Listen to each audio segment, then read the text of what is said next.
Evet arkadaşlar, marketimizde en çok satılan ürünlerden bir tanesi Eti Brownie Intense. Yani bunun çikolatalısı. Bu sefer fıstıklısını çıkartmış. Bakalım fıstıklısı nasıl?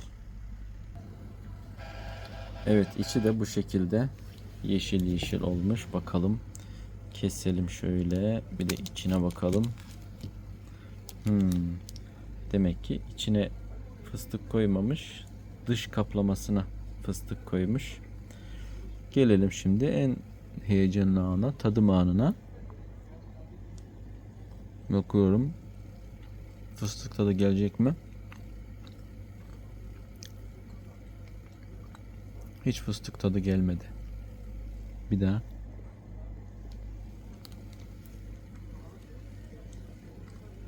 Yok, nötr. Fıstık tadı yok hiç. Kandırmışlar.